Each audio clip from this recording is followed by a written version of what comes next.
C'est bon, on sait ce qu'on va faire. On sait ce qu'on va faire, c'est pas la peine d'en discuter.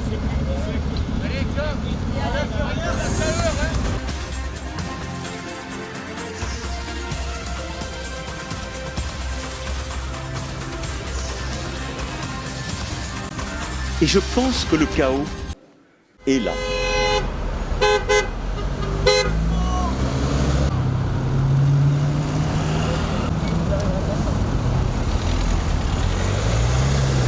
Donc vous distribuez quoi comme tract? C'est un petit jeu sur les médias français, Oui. donc que Madame a réalisé en ligne. Avec donc le groupe des Gilets jaunes d'Albi. Gros plan sur Madame. Non, c'est pas la même. Si, Donc là on a si, les si. médias, c'est les médias qu'on peut... Là c'est les médias mainstream et puis bon, de l'autre côté on a les médias qui vous couvrent. etc. qui nous voilà.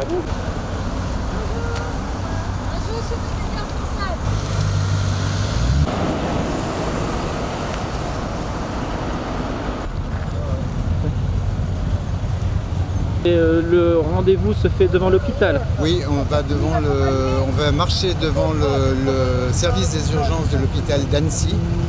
Et c'est pour signifier le soutien des Gilets jaunes à la résistance des urgentistes.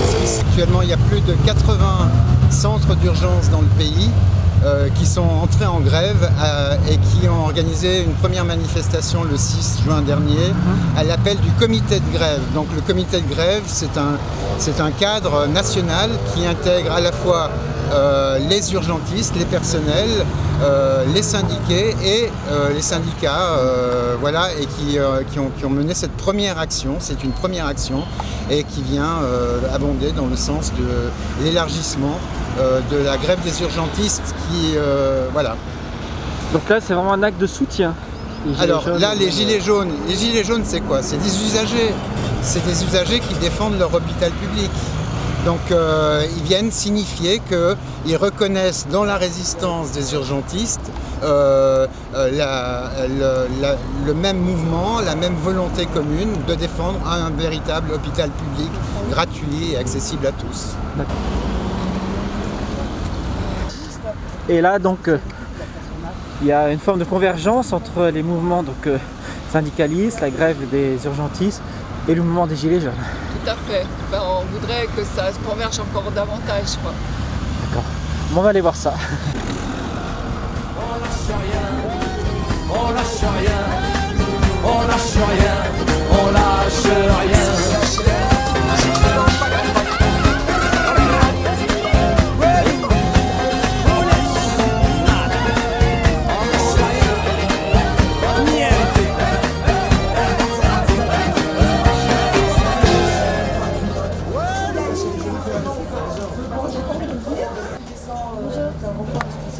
Oui, exactement. Alors pourquoi on est là aujourd'hui? Alors aujourd'hui on est là parce que on a décidé, nous les Gilets jaunes du département, tous réunis, alors il y a des gens d'Annemasse, des gens d'Annecy bien sûr, de tout le secteur, on a décidé de se retrouver ici pour soutenir les services, les urgentistes en grève, parce que vous savez qu'en ce moment il y a un grand mouvement de grève des services des urgences en France, donc on a décidé de se joindre voilà, à ce mouvement et puis voilà, éventuellement faire parking gratuit, parce que dans les hôpitaux publics les parkings sont payants et assez de plus cher en plus. Oui. Donc là vous attendez encore du monde, il va y avoir... Voilà, on attend encore du monde, on essaie de négocier pour pouvoir ouvrir les parkings. Ça dépend du rapport de force qui s'exerce. Là, il y a un groupe qui est allé négocier avec du service de sécurité de l'hôpital. Parce que s'ils ne veulent pas, ils peuvent appeler la police et faire monter... Voilà, mais là voilà, la police, voilà, les gens. Elle est déjà là. C'est terrible. Hein. Mais de toute façon, c'est la grève. Voilà, là vous avez l'hôpital, soutien au service des urgences. Ça c'est un mouvement national. D'accord. Voilà. Alors vous êtes ici devant l'hôpital, quelle en est la raison? On est un peu révolté de voir ce qui se passe aux urgences. Hein. Enfin, moi, personnellement, je l'ai vécu il n'y a pas très longtemps parce que j'ai dû emmener ma maman en une année 3-4 fois et j'ai vu ce qui se passait. Ma maman était 2-3 heures du matin aux urgences, pas une goutte d'eau à boire. Personnellement, moi, ça m'a fait très très mal au cœur déjà pour ma maman. Et puis bon, j'étais tellement révoltée de voir que ma maman, ils n'avaient même pas le temps de lui donner une goutte d'eau à boire, que finalement je me suis retournée contre eux. Mais j'ai bien vu qu'ils étaient complètement dépassés. Et je leur ai dit, ce que vous faites là, c'est de la maltraitance. Elle n'avait même pas une goutte d'eau à boire. C'était 2-3 heures du matin. Et on m'a dit, oui madame, c'est de la maltraitance. Mais pas plus que ça, quoi. Est-ce que vous en voulez au personnel ou alors c'est plus à l'encadrement, à l'administration? J'en ai voulu au personnel, oui, parce que ça me faisait trop mal au cœur de voir ma maman dans cet état à 86 ans. Et on attendait, on était rentrés depuis 16h l'après-midi. On voyait un peu, à 2-3 heures du matin, elle était encore dans les couloirs, aux urgences. Bien sûr que sur le coup, j'en ai voulu. Mais après réflexion, vous avez appris que peut-être c'est un problème d'effectif, c'est un problème aussi qu'ils ont des instructions qui sont uniquement financières. Ils étaient beaucoup devant leurs ordinateurs aussi. Ça aussi, je trouvais que c'était... C'est déshumanisé, c'est-à-dire les gens ne s'occupent pas plus de temps sur l'administratif, sur le rapport financier et pas sur l'humain. Ça a été mon ressenti, oui. J'ai trouvé que c'était déshumanisé. Ils étaient derrière leur machine et les gens, ils étaient là à attendre et j'ai pas vu beaucoup de personnel autour des patients. Et ça m'a quand même... Mais du coup, vous êtes quand même ici en soutien au personnel qui se met en grève. Oui. Donc, vous comprenez finalement et vous adhérez à leurs revendications. C'est pas, comme dirait M. Macron, des gens qui veulent toujours moins travailler, qui se complaisent. Non, bien sûr la fonction travailler dans le secteur de la santé, c'est je pense, un des plus beaux métiers, mais un des plus durs, et puis qui est très ingrat. Carrément, oui, bien sûr. Non, mais j'ai bien vu qu'il y avait quand même il y a des dysfonctionnements, quoi. On voit bien. Surtout aux urgences. Après, parce que ma maman est allée dans d'autres services, j'ai pas ressenti ça dans les autres services. Les urgences, c'est vraiment le parent pauvre. On entend souvent que des gens peuvent attendre des heures et des heures avant d'être... Oui, je veux dire, on est arrivé à 16h. Moi, je suis partie, c'était 3h du matin, les urgences. 3h du matin 3h du matin. C'est-à-dire qu'on allait ici à Annecy attendre plus de 6 heures. Là, c'était au Chat-à-Lanmas, hein, mais c'est pareil ici. Je sais très bien que c'est pareil ici. Ce qu'il faut comprendre aussi, c'est la désertification des professions médicales. Oui. Il y a de moins en moins de médecins, donc les gens, pour le moindre bobo, se dirigent vers les urgences. Ce qui engorge les urgences, qui sont déjà débordées. Puis on a fermé beaucoup de petits hôpitaux, on veut tout regrouper. Mais le problème, c'est que ça fait de plus en plus de monde qui viennent consulter. Donc il y a de plus en plus d'attentes. C'est ce qu'ils disent, oui. Ça fait 20 ans, en fait, que c'est comme ça. Mais ils disent que, justement, il y a 3 fois plus de monde maintenant. Et rien n'a changé en 20 ans. On ne met pas les moyens. Il n'y a pas les quand moyens. Le gouvernement dit il regroupe, c'est pour être plus efficace, pour que les petits hôpitaux on soigne mal. C'est pas vrai. Et puis il y a une forme aussi... d'injustice géographique, parce que les gens qui habitent en ville près d'un hôpital, ils pourront être soignés plus rapidement, mais ceux qui habitent très loin d'un hôpital, c'est compliqué pour eux de venir. Compliqué, oui. Quand on entendait justement, quand ils ferment les maternités à Lons-le-Saunier, 80-90 km, il y a des femmes qui vont accoucher, qui sont obligées de faire 80-90 km. Elles accouchent dans les ambulances, dans les camions de pompiers. Donc finalement, ce n'est pas des conditions dignes d'un pays comme la France, qui se dit un pays développé, 6e puissance mondiale, qui a un pays riche. Puissance mondiale, dis donc. C'est surtout qu'il n'y a pas d'argent pour les hôpitaux, il n'y a pas de moyens. Mais il y a de l'argent ailleurs.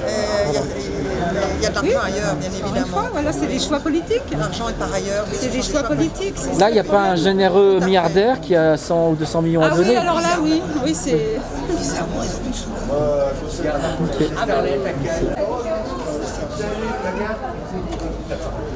Voilà, donc on est devant l'hôpital d'Annecy et puis vous êtes gilet jaune et vous êtes venu ici pour soutenir donc le personnel urgentiste qui est en grève. Entre autres, oui, pour soutenir, on considère qu'on est des usagers, donc c'est bien que le personnel soit en grève, mais on pense que c'est un hôpital public et il faut aussi que les usagers soient là pour défendre ce bien public. Et vous dénoncez en fait le manque de moyens. Je viens de discuter avec une personne qui me dit qu'on peut attendre des heures et des heures avant d'être pris en charge. Il y a les urgences et puis il y a tous les autres services aussi. Alors l'urgence, c'est le cas de le dire, c'est les urgences actuellement parce que le personnel est en action. Mais il y a un problème général de financement des services publics, alors de l'hôpital, des autres services, et aussi on englobe l'ensemble des services publics qui sont maltraités et mal financés, de moins en moins bien financés actuellement. Et c'est d'autant plus paradoxal, vous mettez ce tableau, qu'il y a de plus en plus d'impôts, qu'il y a des impôts déguisés, on pense par exemple à l'augmentation de l'électricité, qui finalement ne sert qu'à financer les sociétés privées concurrentes à EDF pour qu'elles puissent tirer plus de bénéfices. Alors, voilà, donc on sait tirer des impôts pour des usages qui sont privés, mais pas pour le public. Et surtout, les impôts, à la limite, il y a des besoins publics, il faut des impôts, mais les impôts, moins on est riche, plus on paye. Donc il y a une forme d'injustice fiscale. C'est surtout l'injustice fiscale. Augmentation des taxes, augmentation des impôts. C'est la chute de tout ce qui est service public. On a de moins en moins de services et de plus en plus de taxes. Donc il y a quelque chose qui ne marche pas dans l'équation. Et le ras-le-bol il s'exprime partout. Alors on le voit à l'hôpital, on le voit dans les écoles, on le voit à tout niveau des secteurs du service public. Donc la dégradation du service public et l'augmentation des taxes, c'est ça qu'on dénonce également. Et puis c'est vrai que le soutien aux différentes corporations, c'est vachement important parce qu'on est tous des usagers, des citoyens. Donc voilà ce qu'on dénonce aujourd'hui. D'accord. Donc là j'ai vu que les Gilets jaunes sont partis pour faire une opération, si j'ai bien compris, c'est parking gratuit. Alors, ce qu'il faut savoir, c'est que effectivement, cet hôpital est récent. Il a quelques années. Avant, il était en plein centre-ville, et que depuis qu'il est en place, c'est un parking qui est plus petit que le centre-ville et qui est payant. Donc, aussi bien pour le personnel, parce que le personnel a le droit de rentrer, mais il n'y a pas assez de place. Donc, le personnel doit payer pour travailler. Il doit payer pour travailler. Une partie, il y en a qui peuvent rentrer, mais il n'y a pas assez de place. J'imagine tout le personnel, les assistants, ceux qui sont déjà dans des conditions précaires, sont encore ceux qui sont pénalisés par ce manque de place. Et tous ceux qui veulent aller voir quelqu'un qui est à l'hôpital sont obligés de payer. Et en plus, c'est un parking donc, de la société Vinci. Donc ça veut dire que c'est purement privé. C'est-à-dire ça irait encore pour l'hôpital, on dirait bon c'est une forme de financement, mais c'est comme pour les autoroutes, c'est-à-dire c'est des sociétés qui n'en ont pas besoin, qui viennent prendre une part du gâteau. Elles en ont besoin pour se gonfler les poches. Pour leurs actionnaires, probablement. Des gilets jaunes et des usagers aussi qui viennent se faire soigner au service des urgences. Et il dit la situation du service des urgences. Et elle n'est pas bonne, pourtant c'est un hôpital moderne, c'est un hôpital qui devrait être cité en référence. Et il manque de personnel. Un peu et de lits. Donc on réduit le fonctionnement. Et il y a par exemple des cliniques privées qui ouvrent des services d'urgence. Donc les services d'urgence sont mal en point dans toute la France. Il y a à peu près je ne voudrais pas dire une bêtise, mais plus d'un tiers des services d'urgence qui sont en grève actuellement en France. Et personne n'en parle. Les journalistes ne font pas leur boulot en France. On n'en parle pas, alors tout va bien. Si on devait critiquer un truc en France, c'est le système des médias en France, qui appartiennent à 10 milliardaires, 9 milliardaires, et qui gèrent il y a le service public quand même, il devrait aussi... le service public, il est sous les ordres de Macron. Et le mouvement. Voilà. Ça a toujours existé, ça, dans les sociétés. Hein. Ouais. Pour la musique, pour tous les sports, il y a un porte-pancarte. C'est moi. Et si on veut prendre votre témoignage, donc vous pensez qu'on est bien soigné ici, sur Annecy, en France? Moi, je peux dire que oui. Oui. Ici, oui, puis le personnel est très attentif, très méticuleux. Voilà. On a construit une plateforme pour les hélicos. Oui. C'était tout des poteaux, puis une grosse dalle en béton pour poser un hélico. Oui. Ils ont tout recassé. Donc un gaspillage. Bien sûr, un gaspillage. Ils vont refaire une nouvelle dalle ou c'était pas... Ils refont un bâtiment, j'ai pas été voir. Oui, mais ce qu'on constate, moi je ne comprends pas, c'est qu'il n'y a jamais eu autant de travaux d'Eiffage de Vinci. Partout on voit les panneaux Eiffage, Vinci. Ouais, et puis même là-bas quand ils font l'autoroute. Pour les Alors, autoroutes, c'est bien c'est de des l'argent qui est chantiers. gaspillé. Hein. Bon, j'ai bien été payé, j'étais en intérim. Mais pourquoi il n'y a pas d'argent pour les hôpitaux? Bah pourquoi? Ils font des trucs puis ils recassent derrière. Donc ils font des trucs inutiles Bah, ou bien qui sûr. pourraient. Moi, j'ai fait ma maison, je ne vais pas recasser. Hein. Au prix où ça coûte, je ne peux pas m'y permettre. Hein.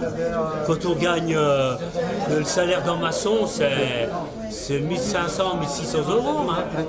C'est pénible hein, à travailler sous la pluie et tout. Ah, bien sûr. C'est de l'argent qui est gaspillé. Hein.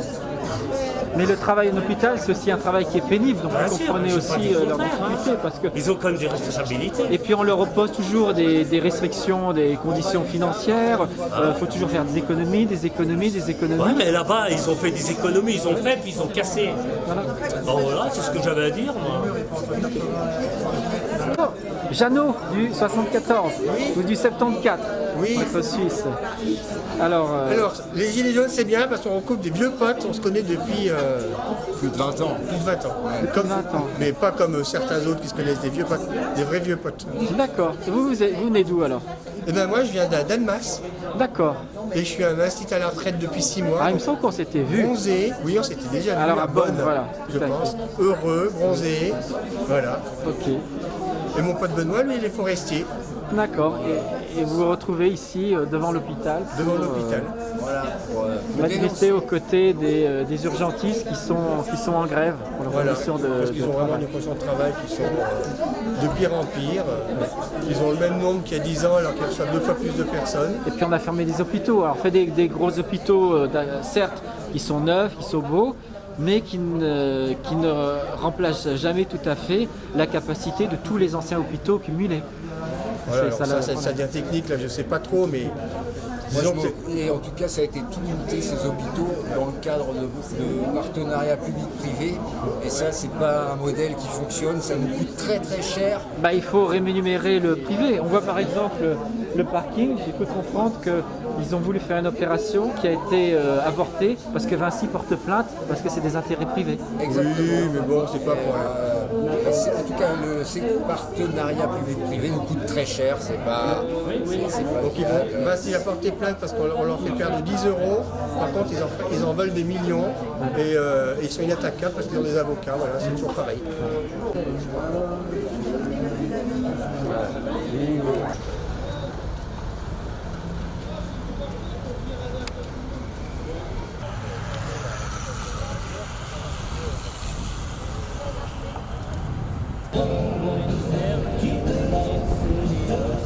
Et là, on est allé vraiment à l'entrée. On a pu distribuer des tracts et discuter avec les malades qui entraient, qui sortaient. Et puis discuter avec certains agents de l'hôpital, certains services de l'hôpital. Et puis on est resté donc à peu près 1 heure. Et il y a 2 urgentistes qui sont venus nous voir et qui nous ont... Parce qu'il y avait une rumeur qui courait qu'ils ne voulaient pas avoir le soutien des Gilets jaunes, des services d'urgence, parce qu'ils étaient en train de mener des négociations et ils ne voulaient pas que ça interfère dans leur discussion avec la direction. Et en fait, c'était vraiment une rumeur et ils nous ont invités après à venir dans leur service et puis on a signé leur cahier de doléances et il y avait pas mal de travail, ça, on voyait qu'on ne pouvait pas rester, donc on n'a pas trop pu discuter avec le service. Ils n'étaient pas en grève, ceux qui étaient là, donc ils étaient en activité, mais ils ont pris un petit peu de temps. C'est toujours comme ça, c'est-à-dire qu'il n'y a jamais de grève effective dans les hôpitaux. C'est des grèves à la japonaise. Ils portent un brassard. En grève, mais ils sont obligés de travailler, donc ils continuent. Donc ça, c'est remarquable. Ils ne lâchent pas leur travail. Et puis là, on avait, donc c'était ce premier objectif, c'était de rentrer en contact avec les urgentistes en grève. Donc il a été réussi, on a pris des contacts, on a leurs références, leurs coordonnées. Donc ça va nous permettre de développer le 11, lundi 11, il y aura une manifestation dans toute la France pour concernant la situation des hôpitaux en France. Oui, parce que la situation est difficile en France. Les hôpitaux, la situation est difficile. Oui, tout à fait. Oui. Il y a des services qui sont supprimés ou des services qui sont réduits. Et puis c'est le privé qui prend un peu la relève. Voilà. Et on avait un deuxième objectif, c'était d'aller bloquer le péage de Pringis, là où à côté du rond-point où on est. Et là aussi, c'était une bonne opération réussie. Les gendarmes ne sont pas intervenus, c'était quelques-uns. Vu leur nombre, il n'y avait pas de risque, ils nous ont laissé faire. Vous êtes resté combien de temps au péage? Je sais pas, je pense 2 petites heures. 2 petites heures. Ouais, 2 heures. C'est vous qui êtes parti ou les gendarmes vous ont chassé?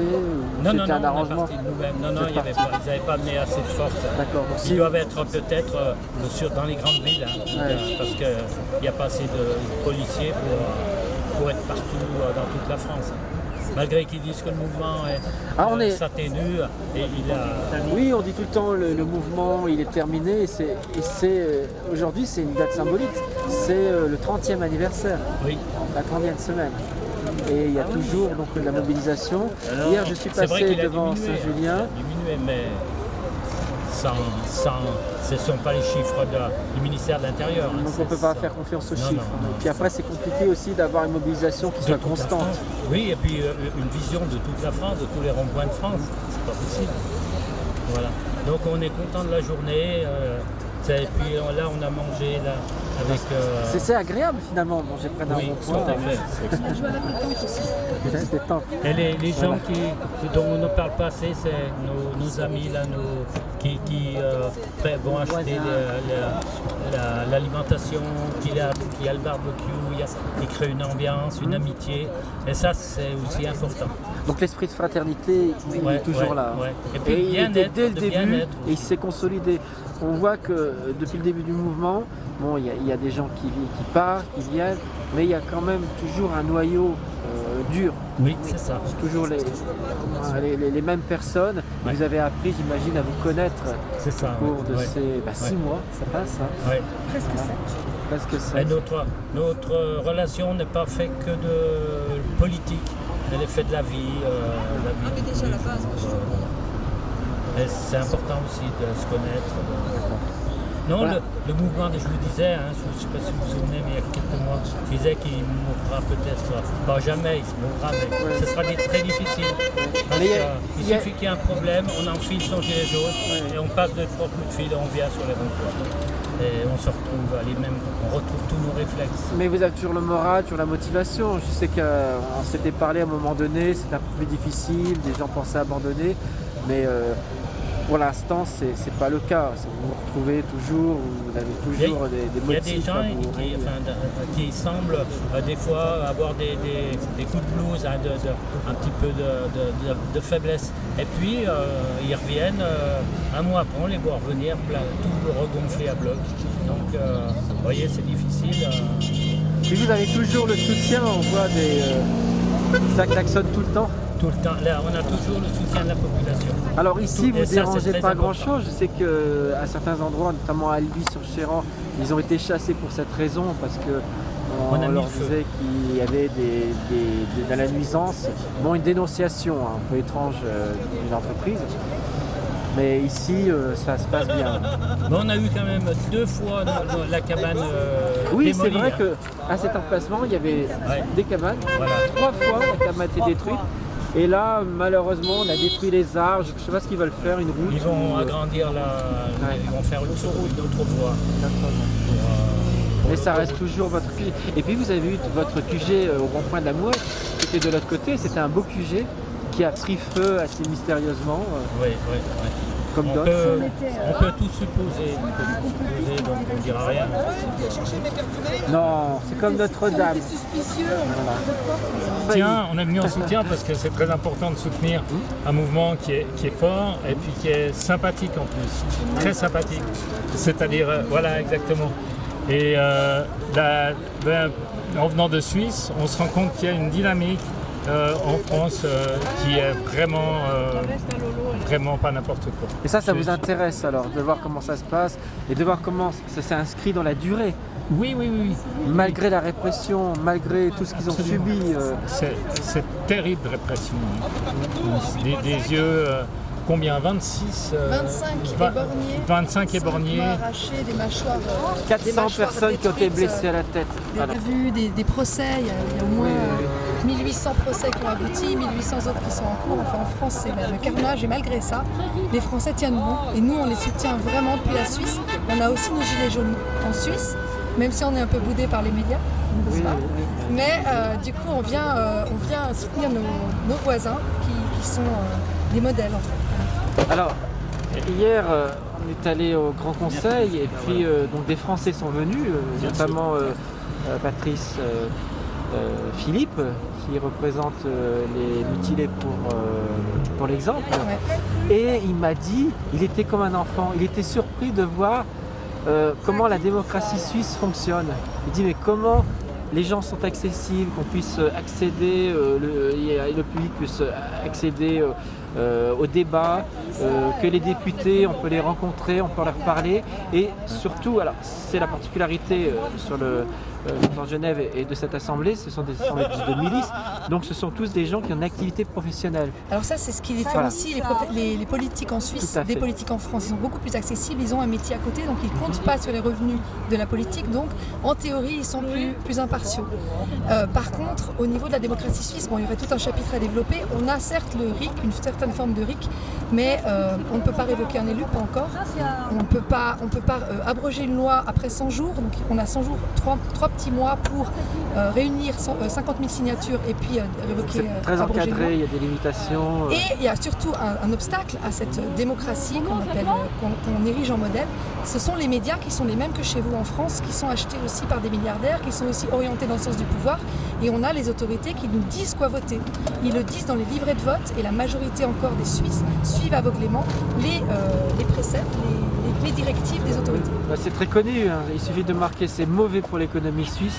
C'est mauvais, c'est dangereux, c'est inutile. Et notamment, on a refusé une initiative sur des aliments équitables, sur la souveraineté alimentaire, sur le revenu de base inconditionnel, sur la monnaie pleine, l'initiative monnaie pleine qui retirait aux banques commerciales le pouvoir de créer la monnaie et qui est un vrai problème mondial de création monétaire. Donc on a l'impression qu'à chaque fois qu'on a des initiatives intéressantes dans l'intérêt de la population, le peuple vote contre en fait. Donc c'est pour ça que c'est intéressant de suivre le mouvement des Gilets jaunes français, parce que ça interpelle aussi les Suisses à mieux comprendre leur système démocratique, parce que c'est un peu malheureux de voir que beaucoup de gens ne vont pas voter, n'expriment pas leur pouvoir, alors qu'ils ont des leviers qui n'existent pas ailleurs, ils ne saisissent pas leur chance. Mais encore une fois, c'est des leviers qui peuvent certes constituer un garde-fou pour les dirigeants, qui ne vont pas faire n'importe quoi, ou en tout cas moins n'importe quoi, mais dans les faits, on comprend que les médias orientent tellement le débat, sont tellement partiaux et partiels dans leurs explications, que malheureusement, encore la majorité vote contre ses intérêts. Donc à améliorer. On a des choses bien qu'il faut améliorer. Voilà une question. Il y a à apprendre de la France en étant suisse. Mais absolument. Mais oui, absolument. ça, et puis c'est un bon moment parce que la grande remise en question de la démocratie française autour du référendum d'initiative citoyenne, le RIC, eh bien c'est quelque part une façon de nous raconter en tant que Suisse, de montrer comment on aimerait que ça puisse être possible en France, mais comment on aimerait non plus pas que ça devienne en fait cette démocratie finalement pseudo-démocratie quelque part, parce que il nous manque tout l'aspect de la mobilisation populaire derrière des initiatives qu'on propose, qui devraient être enfin je veux dire moi ce qui me dérange, c'est que le peuple vote contre ses intérêts. Oui. La plupart du temps. Très souvent. Mais par contre, ce qu'on a en Suisse, dont les Français pourraient s'inspirer, c'est l'esprit politique, l'esprit citoyen, l'esprit de responsabilité par rapport à nos propres règles. Et ça, on a quand même ça, en Suisse on a ça, même si on a quand même des taux d'abstention qui avoisinent les 50%. Disons qu'on est... Il y a un esprit citoyen, il y a un esprit, il y a une culture. Il y a une culture aussi, de la décision souveraine. Mais ça s'apprend, c'est l'éducation populaire. aussi, hein, donc tout n'est pas... C'est l'éducation, mais c'est aussi cet outil qu'on a à disposition, qui ne sert pas toujours nos intérêts, mais qui nous met dans l'exercice de la réflexion politique. Alors soit il vit dans une grotte, soit il ment, je sais pas, mais... Non, il passe son temps dans les boîtes de nuit. Ah oui, pardon. À boire des verres justement, vu que c'est nous les ivrognes, mais c'est eux qui boivent. Hein. Alors, ils ont fait du mensonge une arme... Avec la complicité des médias, absolue, des chaînes qu'on va pas répéter, mais c'est médias, effectivement. Il y a un message qui doit être dit, qui est complètement mensonger, qui est complètement farfelu et loufoque, mais qui est répété en boucle, et à force de le répéter, les gens qui ne nous connaissent pas, qui ne sortent pas, qui ne vont pas sur les ronds-points, les croient. Oui. Mais ça marche pour une partie de la population. Hein. J'ai pu interviewer un peu en cachette des gens pour qui tout va bien, entre guillemets. C'est-à-dire, ils ont du boulot, ils sont sur un secteur économique où ils ne connaissent pas la crise, il y a un petit peu les impôts qui augmentent, des trucs. Voilà, ils se croient à l'abri, Ils se croient à l'abri et ils vont pas... Mais ils n'ont pas compris ce qui est en train de se passer. Oui. En fait, la paupérisation, elle a commencé par les pays du Sud, au tiers-monde. On a déjà commencé à piller tous ces personnages, toutes ces personnes-là, à les faire travailler des heures et à les payer des cacahuètes. Et puis maintenant, on s'en prend aux pays du Nord. Les banques s'en prennent aux populations du Nord. Et ils croient qu'ils vont échapper au phénomène qui est en fait systémique. Bon, je ne vais peut-être pas expliquer tous les mécanismes, mais le capitalisme, le besoin de croissance implique un besoin de destruction des ressources, implique un appauvrissement des gens. Mais quand on dit appauvrissement, c'est pas rendre uniquement les plus malheureux, c'est-à-dire que même ceux qui ont pu mettre un petit peu d'argent de côté, s'ils ne font pas partie de la sphère, de la caste, ils vont y laisser les plumes, ils vont tout perdre. Ils ne s'en rendent pas compte. Et dans le cadre des Gilets jaunes en Suisse, on a suivi quelques personnes qui sont dans des situations de surendettement et souvent des endettements partis complètement fabriqués, c'est-à-dire éventuellement même c'est des erreurs administratives. Et tout ça fait que ces personnes deviennent non seulement précaires, mais en plus en risque d'être emprisonnés, d'être exclus de leur logement et des choses comme ça. Et c'est vraiment, ça peut être dramatique. Donc ça veut dire que ça c'est... Enfin, il y a l'endettement des États, qui est une catastrophe, qui est complètement artificielle. Je crois que tu peux en parler un petit peu. Et puis il y a l'endettement des personnes. Et tout ça, c'est cohérent, c'est dans le même système, quoi. Le constat est le même. Le droit du travail n'est pas respecté dans de nombreuses régions du monde. C'est pour le faire respecter que l'OIT a été créée. Organisation tripartite, elle rassemble gouvernement, syndicats et employeurs. C'est celui d'une plus grande exigence sociale et d'une mondialisation qui ne peut pas se faire aux dépens ni des classes moyennes ni de nos travailleurs.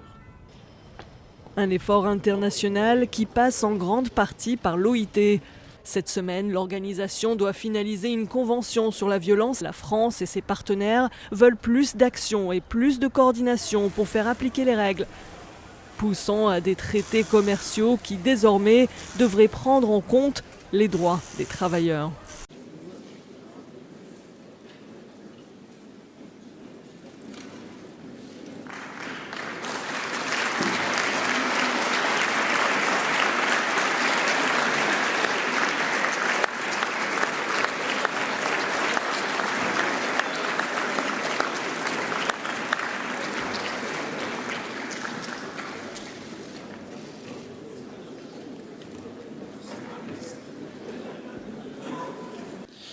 Ces 10 dernières années, nous n'avons pas tiré l'ensemble des conséquences des crises que nous avons vécues. La grande crise financière et économique de 2008-2010 nous a conduit à réagir. Nous avons su apporter une réponse à la crise des dettes souveraines et des systèmes financiers. Nous n'avons pas réellement changé le modèle d'organisation du capitalisme.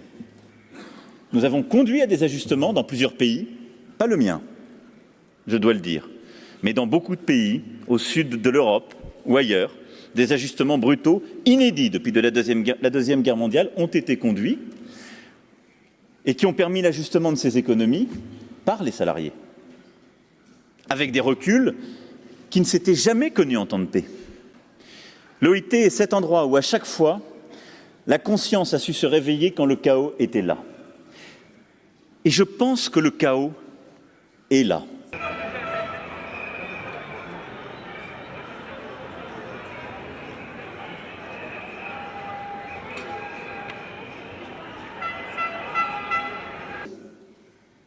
Quand les combats sont encore si nombreux devant nous, on a du mal à parler d'héritage, mais il est pourtant là qui nous oblige.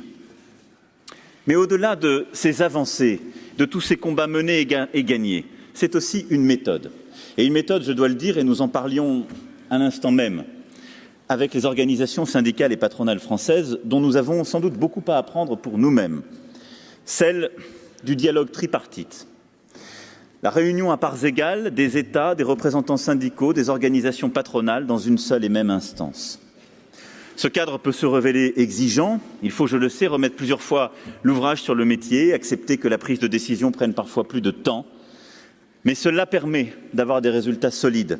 Le libéralisme et l'économie sociale de marché, comme on aime à le dire en Europe, ont permis des vraies avancées. Nous avons sorti dans le monde entier des centaines de millions de nos concitoyens de la pauvreté. Ces dernières décennies sont marquées par une crise profonde, économique, sociale, environnementale, politique et donc civilisationnelle, qui nous impose de réagir. Et cette crise, elle est là. Et nous l'avons vécue dans nos propres sociétés.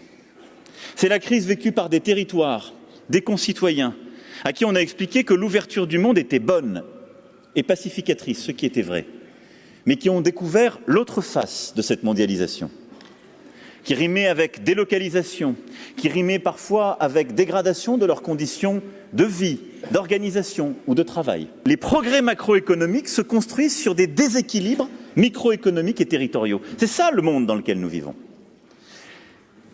Je ne vais pas ici égrener les chiffres, les constats que vous connaissez infiniment mieux que moi, des inégalités territoriales, sociales, des concentrations de pauvreté, de l'insuffisante couverture sociale qui existe dans le monde où nous vivons.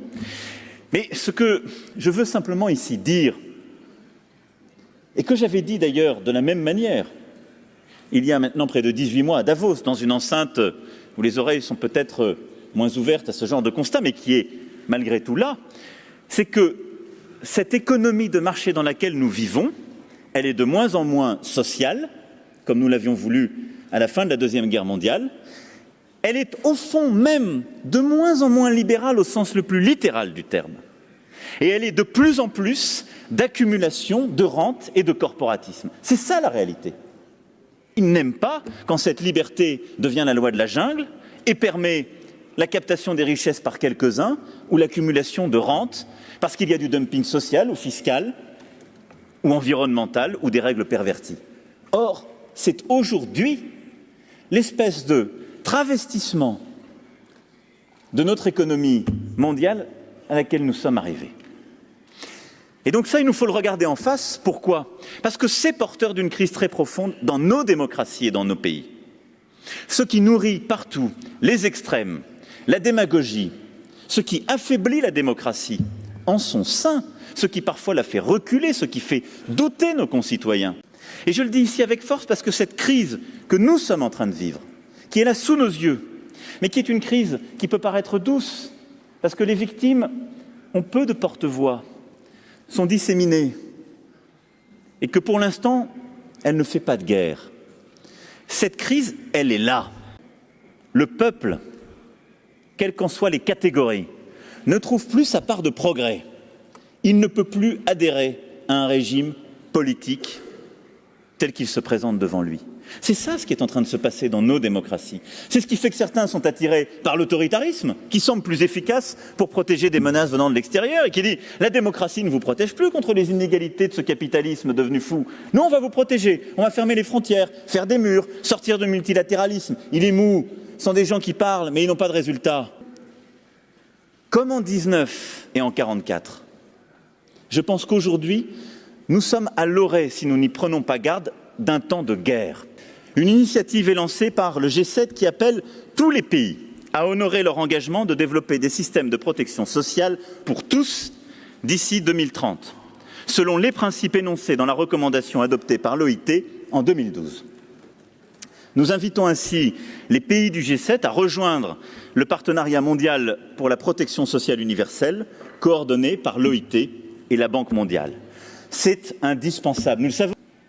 J'en prendrai toute ma part. C'est l'engagement que je prends devant vous aujourd'hui, cette année en président de G7, mais plus largement, à chaque fois que j'aurai des combats à mener. C'est celui de la France, ce n'est pas seulement le mien. C'est celui que je prends aujourd'hui devant vous, avec l'ensemble des organisations syndicales, patronales et avec le gouvernement. Et c'est celui que je défendrai dans toutes les instances avec la même vigueur. Je vous remercie. Merci beaucoup. Merci à vous.